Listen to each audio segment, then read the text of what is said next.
All right, welcome to our continuation of the Puritan movement here for English 75A.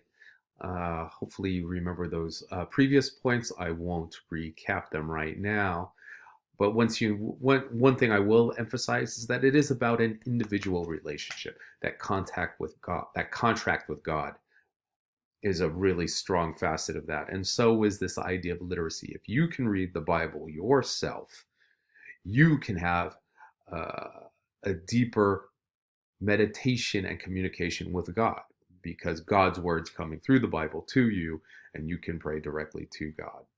So again, in some ways, it's a very democratic movement, and they did not like hierarchies, whether they were religious hierarchies or governmental hierarchies. And part of the reason for that is that hierarchies tended to treat them pretty poorly. Right? This is a time when government and religion were very intertwined and they backed each other up. So if you did something against the government, the official religion could come down on you. If you did something that opposed the religion, the government can come down on you. So it's a no-win situation, and the Puritans were not too happy to get out of it. Another really key important factor is that they did oppose religious images. In other words, if you were to be in a Puritan church, you would not see statues, you would not see stained glass, you might not even see a crucifix.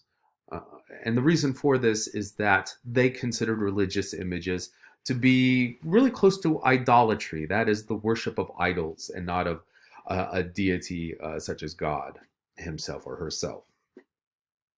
Now, this is not a theology class. I'm certainly not going to debate the merits of whether this is correct or incorrect. This is purely historical and gives us some background as to why the Puritans decided that they wanted to move forward. And it also helps to explain those earliest moments of colonial and then revolutionary and then American culture. The Protestants were not too fond of religious images either, but the Puritans took it even further, hence the name Puritan, right? You know, it's about purifying yourself and taking all the clutter and all the distraction away.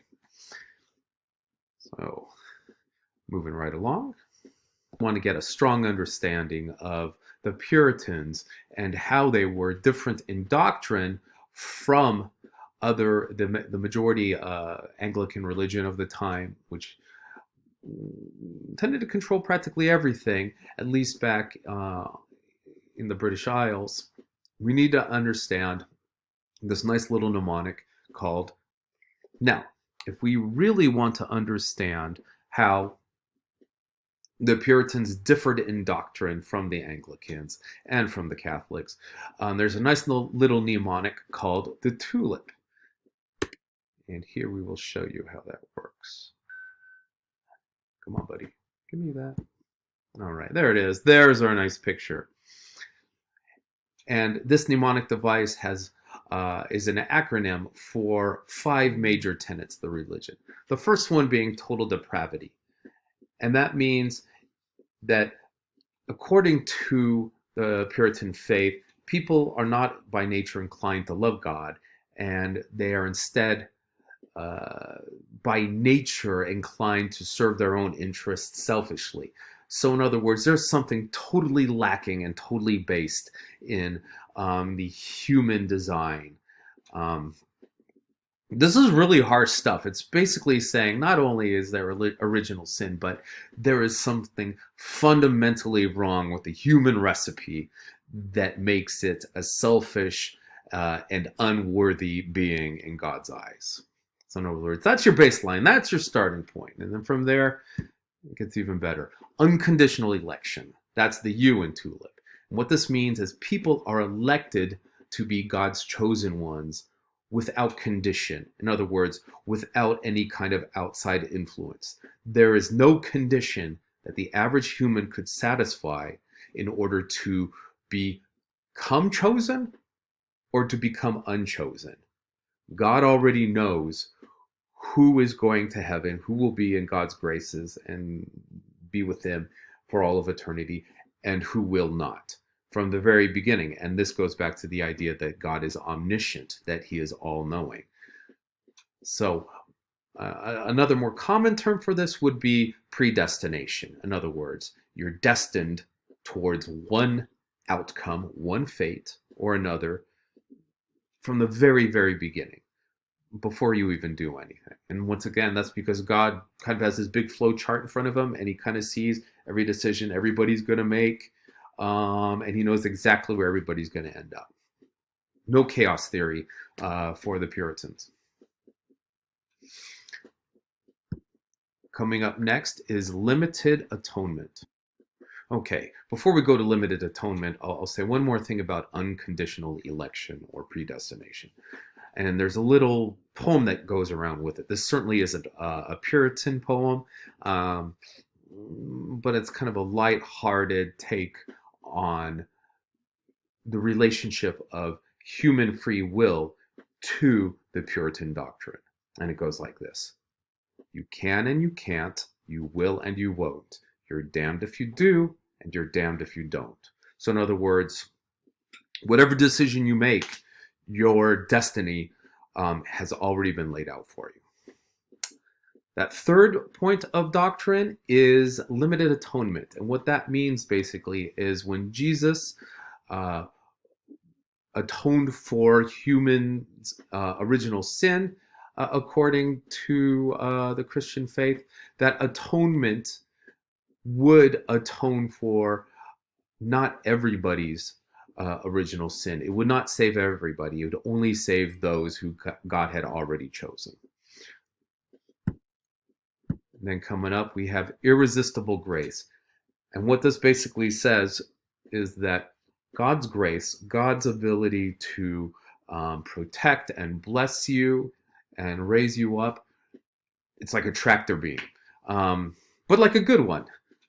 It draws you in and you are not able to act against it. Once again, this idea of free will is completely non-existent here. If God has chosen you to be saved, there's nothing you can do to resist that. You will be saved. And finally, the idea of the perseverance of the saints. Now, what this basically means is that those people who were chosen by God to be saved cannot be taken off the path by any kind of human action or lack of action. Again, no human will can change that flow chart, that chain of events. They will be saved. If they appear to fall away, but they definitely were chosen, they might get chastened somehow in this life or the afterlife. But again, they're just going to keep rolling through. So let's talk a little bit about Anne Bradstreet now. A nice little transition to somebody who we consider to be the first woman poet of the United States, even though she predates it by about a century or so. What we do need to know about her is that she was very well educated for her time and her place. Her father was a landowner and helped govern other people's estates, and he took it upon himself to make sure that she was well educated. And that meant not only reading the Bible, which was pretty much the #1 book for the Puritans, but also deeply in the classics, including classical Greek literature and classical Roman literature. And when we look at some of her poetry, we're definitely going to see that influence. By 1630, she's in Massachusetts with her husband, who works for the Massachusetts Bay Company. Remember, this is that merchant endeavor that is hoping to turn a profit and expand its particular ventures in the New World. And she moves to North Andover, which is outside of what is Boston proper. And her brother-in-law, by 1650, publishes some of her early poems. The 10th Muse, lately sprung up in America. This comes out in London first, interestingly, not in the United States. that may have been a printing press issue. Now, what is also really important to know is that as a Puritan, anything outside of doing God's work really isn't allowed. So a lot of her poems that were not about praising God or showing duty um, did not really align with her faith. In a very similar vein, being a woman and writing as a Puritan also presented problems too, because the hierarchy was such that women were not expected to be the readers and writers and of the Puritan culture. And in 1678, this is where more of her poetry came out posthumously. That means after she died. Several poems compiled with great variety of wit and learning. And here we really get to see the full range of Anne Bradstreet's writing and thinking, at least as she recorded it. And here we do see poetry that is much less strictly aligned with the Puritan cause. So there's a little bit of push and pull inside her, and I think we're noticing that when we read those poems. Now, since we are taking our first official foray into poetry, I know that a lot of people would probably put poetry at the bottom of their list of literary genres. You know, they probably go for fiction first, maybe some drama, anything but verse or poesy. My experience has been that, it's not necessarily that people don't like poetry, it's that they don't like feeling confused. They don't feel like they're not getting something. But I've never met a person who doesn't like music, and that's where poetry came from. And it is really still poetry. Anything that has lyrics in it is a form of poetry. So if you look at it that way and consider your interpretation or analysis to be something that's ongoing and it's never really finished, I think you can enjoy it a little bit more and build a little bit more resilience with this particular form of writing. And the SIFTT method is a good way of breaking it down. First thing I recommend is that read that poem out loud. And if you come across a word you don't understand, or like a turn of phrase that's just not working for you, don't throw the book across the room, or don't throw it too far. I mean, if you do have to throw it, pick it back up, keep reading, get through that first reading. It's just about getting through that dance step from beginning to end.